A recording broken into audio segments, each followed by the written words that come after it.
आचमनी अर्घाना आरती यहाँ यही मेहमानी, आचमनी अर्घाना आरती आज यही मेहमानी। हाँ, आचमनी अर्घा आरती कुछ नहीं है, आचमनी अर्घाना आरती यहाँ यही मेहमानी। हो आचमनी अर्घानी आरती आज यही मेहमानी। अरे रूखी रोटी पाओ प्रेम से, रूखी रोटी खाओ प्रेम से, अरे रूखी रोटी पाओ प्रेम से, पियो नदी का पानी। राजा राम आइए, राजा राम आइए, मेरे भोजन का भोग लगाइए। राजा राम आइए, प्रभु राम आइए, मेरे भोजन का भोग लगाइए।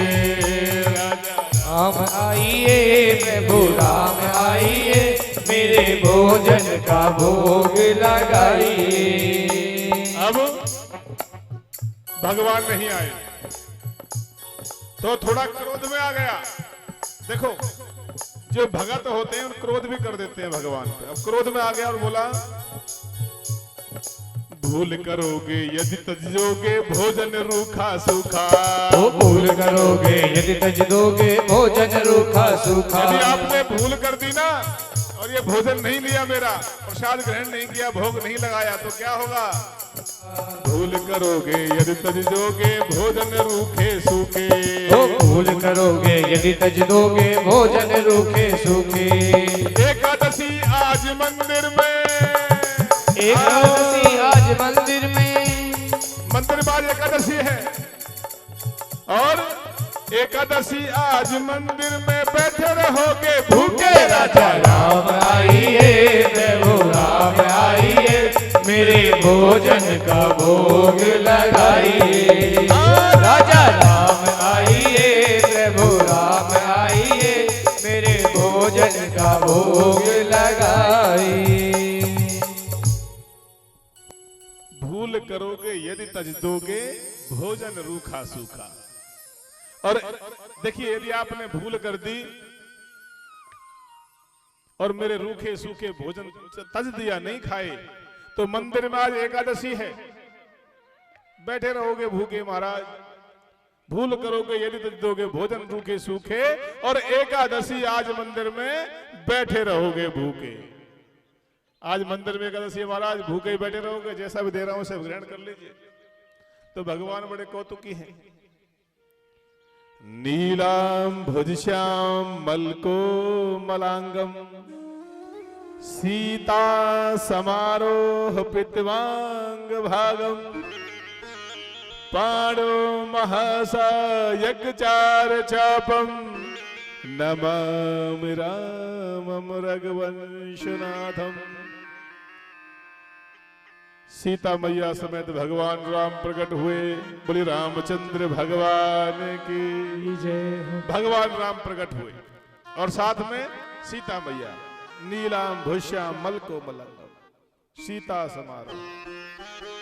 अब भगवान जैसे प्रकट हुए तो भगवान की तरफ देखे और मैया भी आई साथ सीता मैया, तो सीता मैया की तरफ देखे, फिर भोजन की तरफ देखे।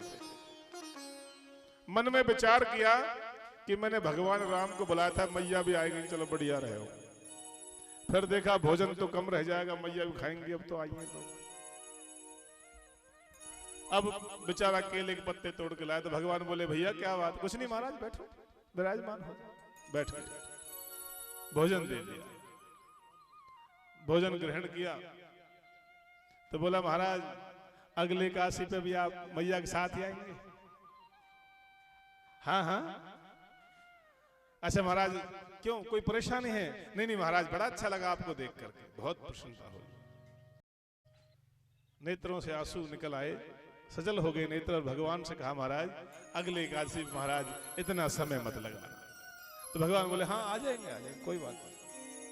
तो गुरुजी के पास जाकर के गया और बोला महाराज गुरुजी मेरी तो आज एकादशी सी रहेगी।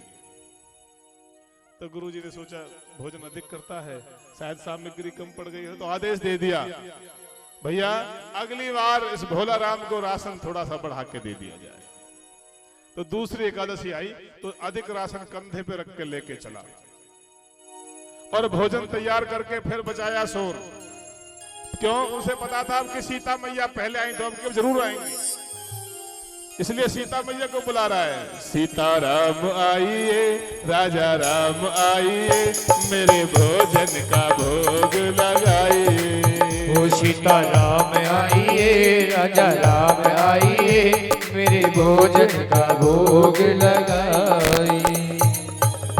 मेरे भोजन का भोग, जैसे कहा ही था कि आइए, तो जैसे भगवान तो धारी बैठे हों, एक बार कहा सीता राम आइए, भगवान प्रकट हो गए। राम बाम दिस जानकी और लखन दाहिने अंग। अब की बार माता सीता और लक्ष्मण जी प्रकट हुए, तो मन में विचार किया, एक को बुलाया दो आए, दो को बुलाया तीन आए। महाराज ये कौन है? बोला हमारे भाई हैं। बोला जी सगे भाई हैं? बोला हाँ भाई सगे भाई हैं। ऐसे क्यों पूछ रहे हो? नहीं महाराज ऐसे ही। महाराज कितने भाई हैं आप? बोला महाराज, प्रभु बोले, भगवान बोल बड़े बेटा भोला राम प्रसाद करिए। हाँ हाँ महाराज बैठो। तो लक्ष्मण बोला कैसे भगत है महाराज आपके? मन में विचार किया ये कैसे भगवान है, एक बुलाता हूं दो आते हैं, दो बुलाता हूं तीन आते हैं। भोजन करा दिया, भोजन करा के फिर गुरुजी से जाकर के बोला महाराज आज तो फिर एकादशी सी रहेगी। तो गुरुजी के मन में विचार आया, इतना भोजन एक आदमी कैसे कर सकता है? तो गुरुजी ने फिर बोल दिया जाओ भैया राशन और बढ़ा दो। अब तीसरी एकादशी आई तो कट्टा में सामान भर के पोटली बंद बांध कैसे लेके चला। तो भोला राम भी बड़ा चालाक हो गया। भोला राम चालाक तो हो गया था, क्योंकि उसने मन में विचार किया मैंने पहले भगवान राम को बुलाया तो सीता मैया भी आई, अब के सीता मैया और भगवान राम को बुलाया तो लक्ष्मण महाराज भी संग आ गए। अब पहले उनको बुला लेता हूं तब बनाऊंगा, देख लेता हूं कितने भगवान आते हैं। गुरुजी से जाकर कहा महाराज इतने भगवान मेरे पीछे लगा दिए। गुरुजी बोले कुछ तो गड़बड़ है, इतना राशन एक आदमी खा नहीं सकता, भंडारा करता है बेच के आता है, क्या करता है? तो राशन तो दे दिया, लेकिन मन में विचार किया कि जाकर के देखूंगा कि करता क्या है। उधर उसने सामान रख दिया, बनाया कुछ नहीं।